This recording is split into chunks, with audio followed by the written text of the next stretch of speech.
This episode is brought to you by Lumina Growth Lab. At Lumina, we help professional learning and development companies who are struggling with predictable lead flow, breaking out beyond their network, and a sniper approach to attracting the ideal clients so they can have a smoother sales process, finally have scalability, and ultimately take their business to the next level. Most of the time, our clients come to us frustrated because business has fundamentally changed since the pandemic and now the disruption of AI. But with the right strategy and support, they're able to confidently add new channels of lead generation, leading to a packed pipeline that creates sustainable revenue and year-over-year growth for cheaper than ever before because of the use of AI technologies. If that sounds like you or someone you know, connect with me on LinkedIn, and I'd be happy to have a conversation with you about unlocking your business's potential. Now, let's dive into today's episode. Welcome to the Marketing Matrix. I'm your host, Lisanne Murphy, and today I am joined by the wonderful, talented Trina Stubbs. Trina, thank you so much for coming onto the show today. Thank you for having me. I'm so excited. Me too, guys. I had the opportunity to meet Trina a little while ago, and we instantly bonded on a number of things. And I am really I've been so impressed with her, what she's built, but also just like her humility and how she approaches what she does and the love that she has for the clients that she serves. So I'm really excited to have this conversation today. So let me introduce her formally before I hand over the mic and you get to hear from her yourself. So again, today's guest is Trina, the founder of CEO Apex Virtual Solutions, a company she built alongside her husband starting in 2007 that has grown from a virtual assistance startup into a full-scale operational excellence firm, now serving clients across professional services, government agencies, and nonprofits. For nearly 2 decades, Trina has worked with more than 200 leaders and organizations, helping them reclaim an average of 100 plus hours per month and transition from being trapped in daily operations to actually leading their companies strategically. She's a published author, seasoned operator, and has developed a unique approach that combines fractional executive leadership with strategic coaching. Now, what makes her different? She doesn't just provide support, she builds the operational systems and delegation frameworks that transform how leaders work, how teams function, and how businesses scale. If you've ever felt like you're working in your business instead of on it, or if you're ready to finally break free from being the bottleneck in your own growth, this is a conversation you do not want to miss. Okay, guys, if that doesn't get you excited, and also that's like the most sexy description of operations I have ever heard. Like, I'm stoked. This is going to be great. So again, Trina, thank you so much for coming on the show. Thank you. I was listening to it. I was like, wait, is that me? I know sometimes you're like, "Oh, wow, I'm actually cool. This is great. I love it. So give me some of the backstory. How did this love of operations, like where'd it come from and how has it developed? I think it's something that actually started at a very young age. I've always been just really organized and I like to kind of know how things work. But in terms of the business side of it, I was actually working in corporate and it was so frustrating trying to get everything done. I felt like it was so many people that you had to go through to just send an email to your supervisor. I'm like, okay, I have to do, there's 5 steps just to tell them I need tomorrow off. And so it got me really interested in the operational side of how things work. And so my husband and I decided to start a virtual support business. We were like, you know what? It's too many leaders out here that are just kind of spinning their wheels. Like nobody has any real sense of direction. Everyone's just kind of handing things off and no one's getting anything done. So we're gonna do that. We're gonna start a company. And then we were like, okay, but what are we gonna do? So we started virtual assistants and we were providing like executive support. What we found out was that about 80% of the people that weren't happy or using the service, it was not because they didn't like us, but they didn't have any real structure and they weren't sure how to do things operationally or they were afraid to delegate. So that kind of got our wheels spinning and we were like, you know what? There's a market. There's a market. These people need operational infrastructure. And so that's how it came to be.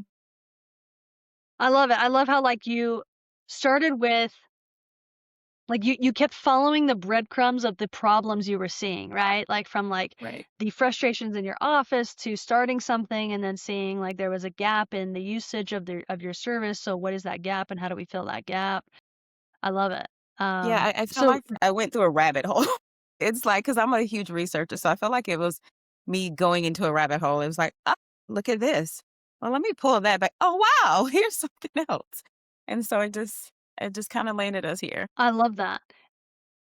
So are you, like, do you more set up operations and kinda let them go? Do you embed people so it's kinda like a staffing component as well? Like, how does it work with the company?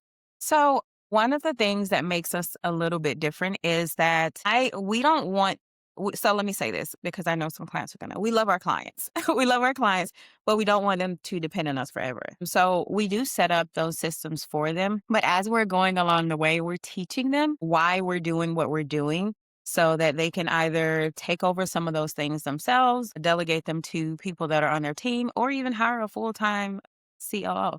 So it's not just every time you need something, that'll be the go-to. We love it. Like, we would love to be the go-to every time, they have a problem. But we also want to empower them to be able to make some of those decisions themselves. But we also teach leaders just how to think operationally, how to build their own systems, and also how to develop their teams. I love that. So, do you I'm, like, really amazed by people that are operationally minded because I actually just hired a, operations manager for my agency. I didn't even realize how messy things actually were. Like, I knew I needed someone, but I didn't even realize, like, how messy things were until, like, I brought her in and I started describing, like, "This is why we do these things, and these are some of the holes that I find," and I'm basically just like, "Good luck. I hope that this can you can make magic out of this mess," essentially. Where do you feel that, like, business owners typically are like, where's the mark missed in operations in terms of, like, where do you start? Where do you see it's, like, missed and it's like, "Okay, we gotta start here to really make a difference for the companies you work with?" That's There are so many layers to this, and it's so many different situations. The problem is that most people don't bring in someone for operations until they're at the point where they want to pull their hair out, which also makes it difficult for us. I think sometimes people think that, okay, I'm going to bring this operations person in and they're going to magically, solve all my problems. And it doesn't really work like that. And so the disconnect or the breaking point can be in so many different places. It could be a gap in culture. It could be actually not even having systems set up. I've seen a lot of, especially small businesses, where they're great at execution with the thing that they know, but there's no standard process. So as they hire and they bring people in, you bring people in with their own areas of expertise, but they don't know your company and how you do things. Now you have people that are smart, but they don't know what to do. And so that's often a problem. And then we also run into situations where people feel like they can buy their way into success. And so they'll have the top, they'll have the top CMO, or they'll have one of the best marketing teams. They'll have the best executive support. But again, because most of the time these people aren't talking to each other, they're not communicating. Everyone's kind of doing their own thing, and it just doesn't work. And so I think sometimes people don't understand, especially with teams, that culture and communication also plays a role in it. You have a lot of C-suites that, oh, everything is so top secret, and they don't understand how transparency will solve so many problems. If you just let them know why they're doing it, it'll solve Interesting. so many problems of you having to go back and forth. Interesting, interesting. So what are the types of businesses that you typically work with? Types like industry size? So we primarily work with service-based professionals. In terms of size, it varies. It's more of a price point. We generally only work with organizations that are, between the 500,000 to $10 million a year mark. And I found recently, though, that we've had a lot of success with government agencies as well. So that's our 2026. We're going to be focused on government agencies. Because Nice. operationally, they need support too. Right, I mean, there's a reason why, they have, like, a sloth as the mascot in Zootopia, right?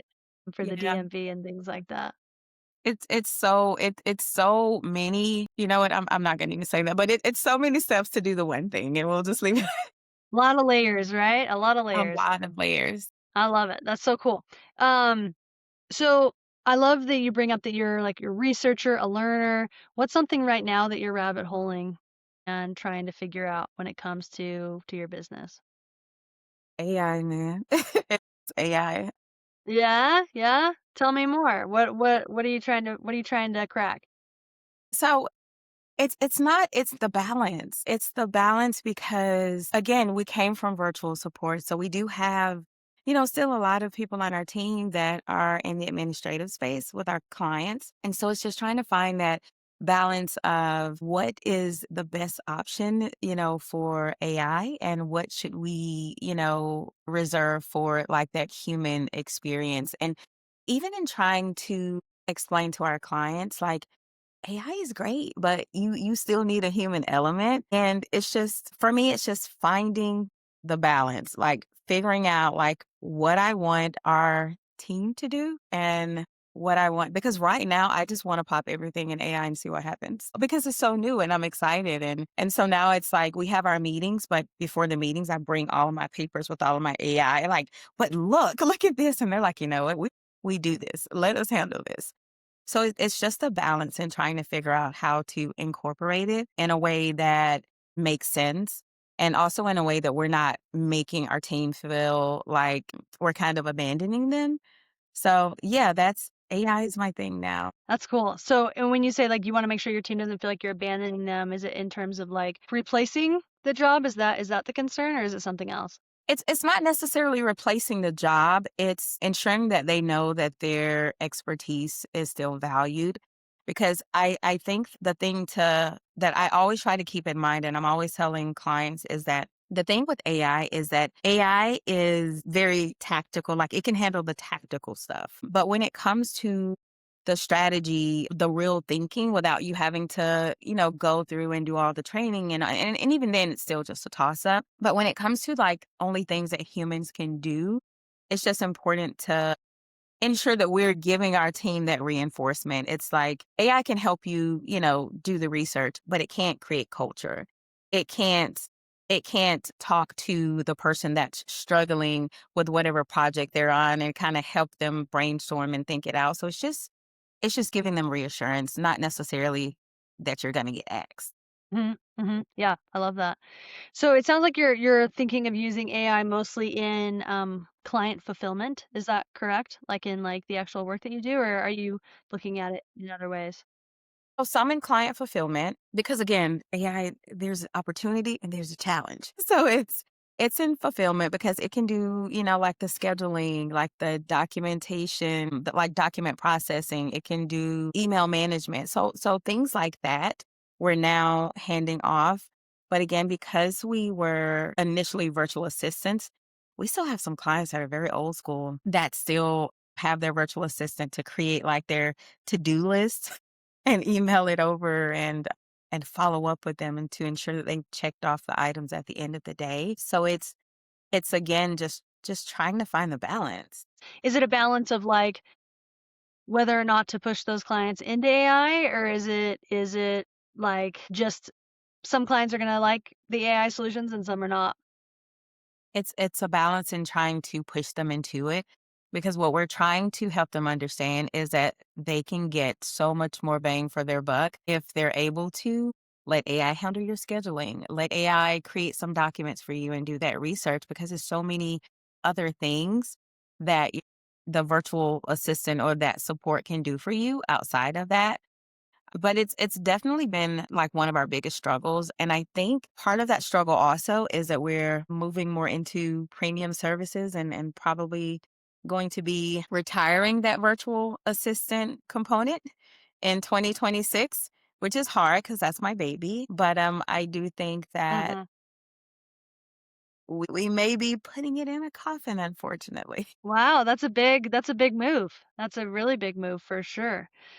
And what's leading to that decision? So I'm always talking about bottlenecks, and I think I'm the biggest bottleneck in the organization in our company right now because I do want to hold on to the virtual assistant piece, and everyone else is like, it's time for us to move on. But I feel I still have that mentality, like where I want to help everybody, and it's just not conducive to our team to help everybody because I'm sure trying to work with the when we initially started, we were working with startups and really small businesses. And that is a completely different market than what our fractional executive services supports. It's a completely different market from coaching. And if you're trying to do everything and be everywhere and be what every client wants you to be, someone's gonna get the short end of the stick. And I feel that before we get to that point where we're kind of not able to be there for the smaller businesses, that it's time for me I rather let it go because we just can't, it just doesn't make sense. In terms of the energy and Constantly context switching. um, and what I mean by that is, so for our smaller businesses, most of them have never run a business before. Like this is it. They were like first generation business owners. Most of them have never had a C-suite position. And so even when we communicate with them, it's different. The terminology is different. It's different in trying to convince them why they need certain things in place because they just haven't experienced it before. And so we're having these conversations with them, but then on the other hand, like we're talking about payroll budgets and and strategic plans with our other clients. And so it's the context switching. It's a yeah, lot. Yeah. yeah, no, that totally makes sense. Yeah, I get it. I mean, as someone who's a service provider as well, like I totally get like when you're working with someone who's earlier in their journey, the conversation's different. There's a lot more hand-holding, as opposed to the conversations of a much larger, more established company. And so yeah, it definitely is. I love that. I think I'm gonna steal that from you. The context switching. It takes a load for sure in terms of energy requirement to be able to do that. Yeah, that's awesome.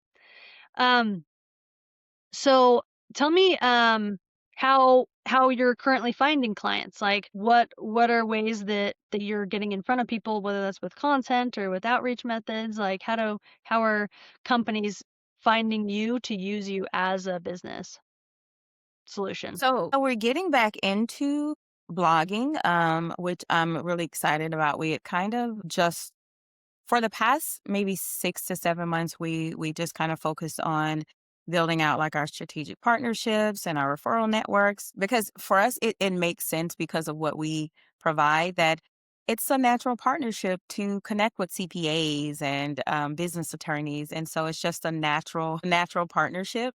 But also now we're getting back into thought leadership and content creation. I mentioned before the federal contracting. So that's going to be a major focus, and I'm excited for 2026. We're actually considering pursuing the GSA schedule certification, but I kind of dabbled in it a little bit, and it seems to be a little overwhelming. So maybe not, but but from what I've looked at, there's a ton of grant opportunities in business, the woman-owned and minority business development space for operations, for recruitment, for strategic planning. So I think those are going to be our avenues for 2026. So thought leadership, which is like blogging. We have relaunched our YouTube channel. We're gonna be doing, gosh, TikTok, which is I'm just not as excited about that, but and more speaking engagements, which I love those. Yeah, that's really ambitious. The government contracts, like when you win them, they're big, but that's a tough nut to crack. So interesting enough, we actually won 2 contracts this year. Let's And go. we started last year. One kind of fell in my hand last year. So it was on this board and it was someone else's contract. They couldn't fulfill it, but they knew someone. And so it was kind of handed off to me. And that opened the door for me to get these other 2. Nice. That's Yeah. fantastic. So that wasn't even so it sounds like that wasn't even on your radar. It wasn't, and when we got it, I was like, "Okay, yeah, I don't know about this because business and government are 2 totally different things." And so we actually brought in a couple of people on our team that have done government contracting before. They've worked with government agencies, and it's actually not, so the processes are different, but it's not as different as you would think. So there's a lot more paper pushing. There are a lot more things that we have to get signed off. But when it comes to the actual processes themselves, it's pretty similar. Like how someone would run a government agency is very similar to a CEO running a business. So yeah, it's not as different as you might think. That's cool. I love it. I love it.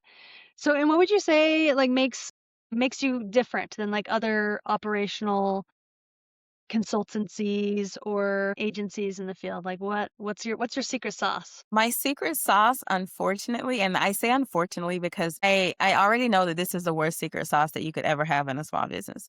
My secret sauce, my secret sauce is that it's me. It's how I engage with clients. I'm still involved in the initial consultations because I'm still so connected with how clients are feeling, and I think that's why I like coaching too. It's being that empath, so I understand where they're coming from, and it's still so relatable to me. And I think that's the thing that helps us with the business, the fact that I am still so relatable, but I'm also like, okay, I'm not going to just do it for you. Come on, I'm going to show you how to do it. I'm going to show you why we're doing it, and it's going to make everybody better. And so I think that's the thing that clients like. It's not just a done for you. I'm doing it Mhm. with them. Yeah. Yeah, And I no, just that need totally to makes train sense. everyone else to be mini me's. I know. Is it really so hard to ask, you know? That's awesome. Yeah, well, I think one of the things I really appreciate about you is that like you understand your strengths and your weaknesses and how sometimes your strengths are your weaknesses. And I think that's a really powerful characteristic of a business owner. I think it's really easy in business for us to like get in a silo and like lie to ourselves, you know, and think that tell us stories that keep us stuck sometimes, you know. But like for you to like admit, that you love this like the virtual assistant aspect of your business, but it probably needs to go, or you're still involved in with all your client initial engagements, which you enjoy, so let's keep it, but it also like that can be a bottleneck as well, So, yeah, your awareness is really powerful. It's pretty interesting. Yeah, it's something, and again, I think it's because just doing these coaching certifications, it's kind of made me more aware of who I am, and I'm like, yeah, I think I'm the problem. I think I'm the problem. Let me figure out how to get out of my own way. Even now, like certain clients will or prospective clients will come to us. And I know in my heart that they're not a good fit, but I just want to help them. And I'm getting better about pulling myself out of the equation, relying on my team and not just my own opinion because I just want to help everybody. And I know that's not feasible. It just doesn't even make sense. Yeah, and that's I mean, again, it's like that bleeding heart desire to help, right? Is really powerful, but like, and I've been in that trap as well in my business where it's like, yeah, like I can help you, but then it fragments the variety of services that you offer, which makes it again take more energy and a little bit more difficult to scale, and so it can be tough. I struggle with the same thing, absolutely 100% as well. But it creates amazing learning opportunities, at least. I love It it. does. It does. Yeah. So are there you mentioned AI, and I love how you almost got like a glimmer in your eye of like how you're rabbit holing AI at the moment and wanting to implement it as much as you can. Are there any other industry trends that are impacting the business? I think one of them would be like the whole fractional movement and the remote work. Everyone, I think ever since the pandemic, everyone is kind of like, we can work remotely now. And this is new when it's not, but everyone is so excited about it. And then the fractional executive movement, it's when we initially started doing it, I didn't even know what to call it, to be honest, because I didn't see a lot of people doing it. And so we would just say, we're a company that provides operational excellence, because no one was talking about Yeah. fractional COOs. You did it before it was a thing. Yeah, but now it's a whole movement and it makes it easier. Um, I guess for us at this point, because we've always already kind of defined like our service definitions, we have our case studies. So now just being able to demonstrate real ROI versus just activity, I think it puts us in a good place. But just the whole fractional movement, we're just gonna lean into it. They're excited about it, so we're just gonna lean into it. Yeah, well, I like it. I think that's really interesting, right? Like, I love how you're like, we had a hard time even knowing what to call it, right? And now you can lean into that trend, and because you have more experience, right? I'm sure you can like just absolutely like kick butt and take names because it's like we've been doing this for decades, this isn't new to us. Well, Trina, it's been seriously so fun having you on the podcast today and hearing about your passions with operations and the work that you do. I can tell that you do amazing work with the companies that you work with, and I love you. I can always tell when you get really excited about something, whether it's about AI or a market opportunity or you're leaning into the opportunity to work in government agencies, which I think is fantastic. So again, thank you so much for sharing your journey and your business and coming on the show today. Thank you for having me. This has been exciting. Good, yeah, absolutely. So how do people find you and your business? Give us the details. So we can be found on our website, of course, at apexassisting.com. And we are also on all social media platforms, personally, Trina V Stubbs, and business Apex Virtual Solutions. I love it. And soon on TikTok, right? Soon on You're like, TikTok. "Oh, don't follow me." That's awesome. I love it. Okay, guys, I'm going to put those links in the episode notes directly under this video or next to the audio so that you can link out to those directly. So again, Trina, thank you so much for coming on the show today. And guys, wherever you are listening, we know that your time is valuable. So for you to be able to spend some time with us means the absolute world. So until next time on the Marketing Matrix.